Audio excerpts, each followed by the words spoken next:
So hello guys, welcome back to my YouTube channel Deviative Blogify. তো কেমন আছো সবাই? আশা করি খুব ভালো। চলে এসেছি নতুন একটা সন্ধে সকাল রাত 12টা 1:30 সব মিক্স করে একটা ব্লগ নিয়ে। ব্লগটা করার অ্যাকচুয়াল কারণ আমি একটু পরেই নাই তোমাদের বলছি। গলায় ব্যাং ঢুকে গেছে। যাই হোক, মেন ব্যাপারটা হচ্ছে গিয়ে ব্লগটা আমি আজকে বানাতাম না, তবু আজকে বানাচ্ছি বিকজ অফ দ্যাট আমি আজকে একটু গড়িয়াহাট যাচ্ছি। আহ একজনের মিক্সি খারাপ হয়ে গেছে বাড়ির, হয়তো বা মিক্সিটা ঠিক করতে যেতে পারি, বা হয়তো মিক্সিটা কেনার জন্য যেতে পারি। তো সেই কারণেই বেরোনো। আর তার সাথে ভাবলাম একটা ব্লগ করেই নি, যখন সন্ধ্যেবেলার দিকে একটু গাড়িটা নিয়ে বেরোচ্ছি কলকাতার রাজপথে। কলকাতার রাজপথে যখন বেরিয়েছি তো ভাবলাম তোমাদের সাথেও একটুখানি ব্লগ বানিয়ে নি, তোমাদের সাথে শেয়ার করেই নি।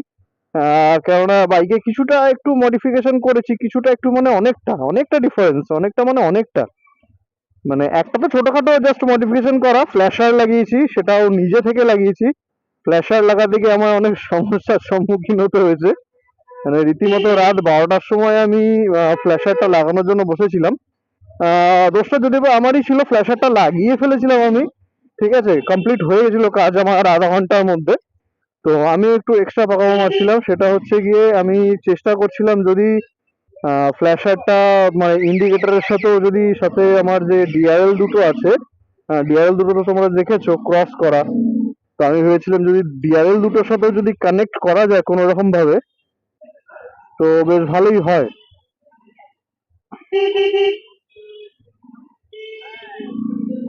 তো সেই পণ্ডিতি মারতে গিয়েই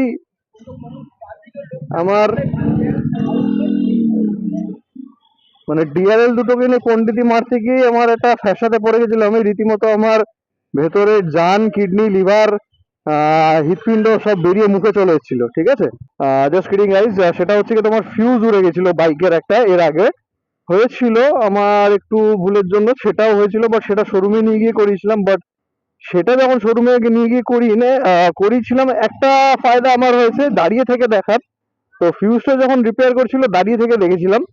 তো আমাদের ফিউজ বক্সে 3টে ফিউজ এক্সট্রা থাকে। কটা গাড়িতে আছে জানি না, বিকজ আমি তো মেকানিক না, আমার সেরকম অন্যান্য বাইকের প্রতি আইডিয়া নেই। হ্যাঁ, বাইক চালাতে ভালোবাসি, বাইকের প্রতি টুকটাক আইডিয়া আছে, বাট অ্যাজ এ যেরকম প্রফেশনাল রাইডার বলতে পারো, প্রফেশনাল মেকানিকরা যেরকম হয়, পুরো একটা পাক্কা আইডিয়া থাকে যে এটা এখানে ওইভাবে এই করলে সেইভাবে, ওইভাবে সেইভাবে, অতটা আইডিয়া নেই।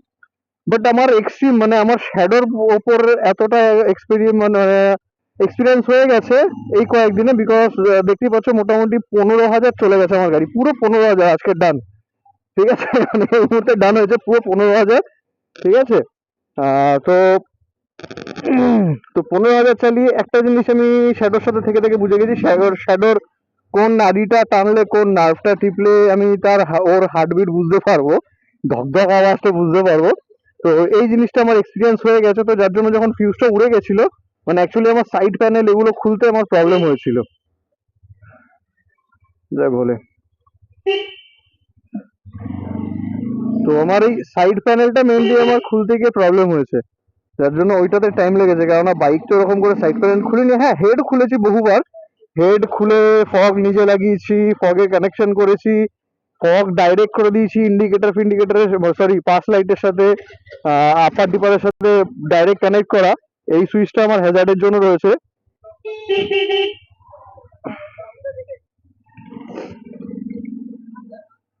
মানে আমার হচ্ছে এখানে যে দুটো সুইচ দেখছো, এই দুটো সুইচ হচ্ছে আমার ফগ লাইটের যে ডিআরএল আছে সেই ডিআরএল এর জন্য। আর এইখানে যে সুইচটা আছে, এই সুইচটা হচ্ছে আমার ফগ লাইটের জন্য, বা হাতে যেটা, এই সরি হ্যাজার্ডের জন্য এইটা। আর এইখানে যে দুটো সুইচ আছে, পাস লাইট মারলে আমার পাস লাইটের সাথে ফগ লাইট জ্বলে, আর এটা জ্বালিয়ে দিলে ফগ লাইটের সুইচ হয়ে গেছে। তো ওটা ওইখানে কানেকশন করে দিয়েছে, বহুবার খুলেছি আমি হেড। তো হেড খুলতে আমার কোনো প্রবলেম হয় না, হেড খুলে জাস্ট সেকেন্ডের মধ্যে আমি কাজ মিটিয়ে ফেলেছিলাম। বাট ফিউজটা যখন উঠে গেছিল তখন আমার মেন সমস্যা হয়েছিল। তো ফিউজের সাইডে পুরো এই সাইড প্যানেল খুলে, গাড়ির সাইড প্যানেল খুলে আমাকে ফিউজ চেক করে, মানে সবকটা ফিউজ একবার একবার করে বের করে চেক করে দেখতে হয়েছে কোন ফিউজটা গেছে। তো ফিউজটা চেঞ্জ করাতে আবার কানেকশন চলে এসেছিল, মানে ফিউজ হওয়াতে মিটারের সব ব্যাটারির সাথে কানেকশন উড়ে গেছিল, শর্ট সার্কিট হয়ে যায় যেরকম দেখবে এমসিবি পড়ে যায়, সেমনি আমার শ্যাডোরও এমসিবি পড়ে গেছিল। ঠিক আছে, তো ওই ফিউজটাকে আবার ঠিক করে চেঞ্জ করে সবকিছু করিয়েছি। তো প্রথম হালকা মডিফিকেশন হচ্ছে সিটটা, ঠিক আছে? এটার পুরো আমি দেখাবো, ওয়েলিংটনে গিয়ে করিয়েছিলাম। এই সিটটা দেখা যাচ্ছে, দেখতো এখান থেকে গাড়িটা। হ্যাঁ, এই সিটটা মডিফিকেশন করিয়েছি হালকা করে, বুঝতে পারছো কুশনিং। নর্মাল এক্সট্রিমের সিট আর আমার সিট দেখলে বুঝতে পারবে কতটা ডিফারেন্স আছে। আর যাই হোক, হ্যাজার্ড লাগিয়েছিলাম এইখানে, তো এরকম জাস্ট কিছুটা ব্লিঙ্ক করছে আর আমার শ্যাডো এরকম ভাবে দেখাচ্ছে, কিছুটা ভালোই লাগছে বেশ এখন। তো চলো আপাতত গড়িয়াহাটে যাই। যাই হোক, সিটটা যা মডিফিকেশন করেছি তোমাদের যেটা বলছিলাম, তোমরা একটু কমেন্ট করে জানিও কি কত দূর অব্দি চালাতে পেরেছো নর্মাল সিটে, স্টক সিটে। আর মডিফিকেশন করে আমি তো খুব খুশি, আমার খুব পছন্দ হয়েছে। যাই হোক, চলো গড়িয়াহাটের দিকে যাই, গিয়ে কি করি, মিক্সি হয় ঠিক করবো না নতুন কিনবো। চলো আপাতত এটিএম থেকে গিয়ে টাকাটা তুলি। অ্যাকচুয়ালি গাইস গড়িয়াহাটে পৌঁছে গেছি অনেকক্ষণ, ঠিক আছে? তো মেন ব্যাপারটা হচ্ছে গিয়ে একটু দূর থেকে সিগন্যাল থেকে দাঁড়িয়ে দেখলাম এক জায়গায় এখানে আগুন লেগেছে। এবার আগুনটা মেনলি কিসে লেগেছে, কেউ জ্বালিয়েছে মানে আগুন ফাগুন পোয়ানোর জন্য, আর দাউ দাউ করে জ্বলছে তো বুঝতে পারছি না। আর আমি ভেবেছি কন্টেন্ট হয়ে যাবে, কেউ খিস্তি দিও না গাইছি। মানে লিটারেলি তোমরা ভিডিওটা একবার দেখো ঠিক করে, দরকার বলে স্কিপ করে পেছনে যাও, মানে স্কিপ বলছি প্রিভিয়াসে যাও একবার, ঠিক আছে? তোমরা ওইখানে গিয়ে দেখতে পারবে আমার ভিডিওতে যদি এসে থাকে ফুটেজটা, মানে কিরকম বাজে লাগছে দেখতে। এক তো সামনে ওই মহিন্দ্রার ওই ইভির মডেলটা দাঁড় করানো, লাইট ফাইট সব জ্বলছে পেছনে, আর তারপরে ঠিক সাইড দিয়ে ওরকম দাউ দাউ দাউ দাউ করে আগুন জ্বলছে। আর তারপর ওরকম দূর থেকে সিগন্যালের এখান থেকে এখানে দেখা যাচ্ছে কি না কতজন দাঁড়ানো। আমি তো দূর থেকে ভাবলাম কি হলো রে বাবা, আগুন ফাগুন লেগে গেল নাকি কোথাও কিছু, সেই জন্য আমি আবার ভিডিওটা এখন অফ করে রেখেছিলাম, আবার কন্টিনিউ করলাম, ভিডিওটা হঠাৎ করে অন করলাম। যাই হোক, কারো কিছু হয়নি, এটাই অনেক ভালো খুশির খবর, কারোর কিছু হয়নি, ঠিক আছে? আমার কন্টেন্টটাই যে বড় কথা সেটা তো না, কারোর গাড়ির কোনো ক্ষতি হয়নি সেটাই অনেক বড় জিনিস, কেননা সবার বাইক সবার গাড়ি একটা নিজের পছন্দের জিনিস। তো যাই হোক, ছাড়ো, শীতে ওরা আগুন পড়ছে, আমি যাই ওপারে গিয়ে গাড়িটা রাখবো, এখানে অ্যাপাচি রাখা আছে, অ্যাপাচির পাশেই রেখে দেবো।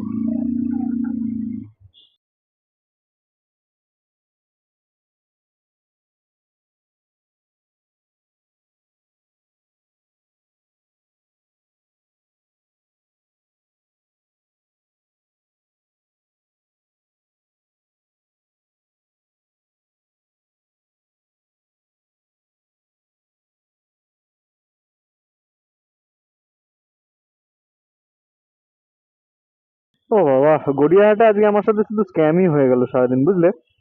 মানে স্ক্যামটা কিরকম ধরনের স্ক্যাম হয়েছে, মানে স্ক্যাম মানে স্ক্যাম, পুরো স্ক্যাম। সেটাও কিরকম ধরনের স্ক্যাম, তো সেটা হচ্ছে গিয়ে প্রথমে তো আমি ওই আগুনের ওটা দেখে নিজেকেই নিজে স্ক্যাম করিয়ে নিয়েছি। জাস্ট কিডিং, মজা করছি তোমাদের সাথে। মেন স্ক্যাম হয়েছে হচ্ছে গড়িয়াহাটের এখানে খাওয়ার দোকানে, বাবা ওরে বাবা রে বাবা, বাবা রে বাবা, বিষ খেয়ে ফেলেছি, বিষ খেয়ে ফেলেছি, ইস, ছি ছি ছি ছি ছি ছি ছি ছি, কি বাজে টেস্ট, ওরে বাপ রে বাপ।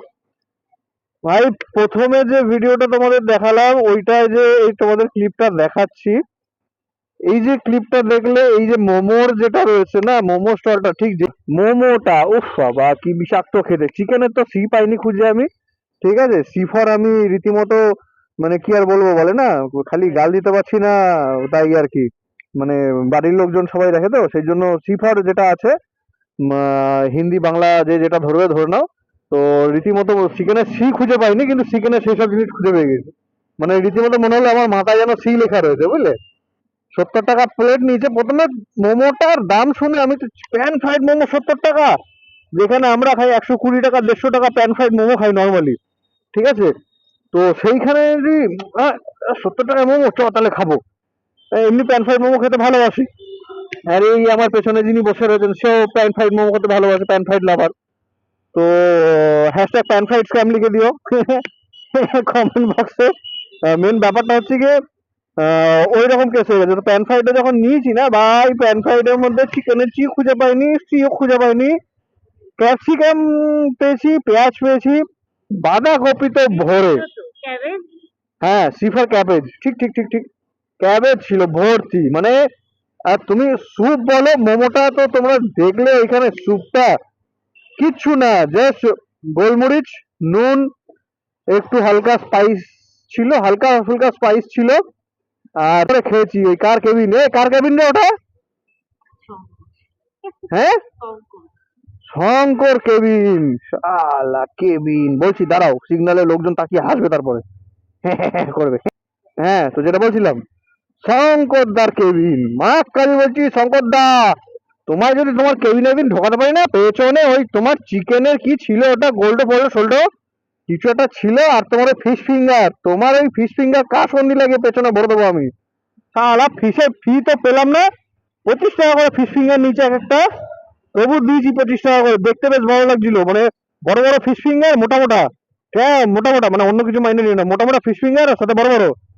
ফিশ ফিঙ্গারে কোটিং এর জন্য পে করেছি সেখানে তোমার হচ্ছে 22 টাকা, আর বাকি 3 টাকা তোমার হচ্ছে মাছের জন্য পে করেছি, এরকম একটা ক্যালকুলেশনে চলে এসছে।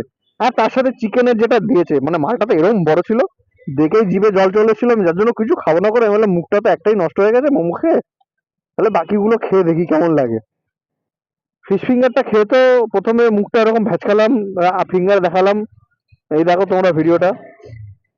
তো তখন চিকেনটা খেয়েছি, ওরে বাবা রে, আমার ভেতরে চিকেন গিয়ে আমার রীতিমতো পারলেও হয়তো খিস্তি দিচ্ছে, যে তুই শালা খেয়েছিস কেন, খেয়ে আবার বদনাম করছিস কেন, খেলি কেন, তোর যখন বদনামি করা ছিল খেলি কেন।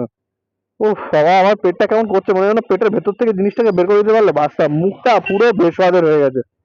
হ্যাঁ, তবে যারা যারা কাসন্দি লাভার, একটা জিনিস ভালোই বলবো আমি, যারা যারা কাসন্দি লাভার তারা একবার শঙ্করদার কেবিন থেকে ঘুরে আসো, শঙ্করের কেবিন।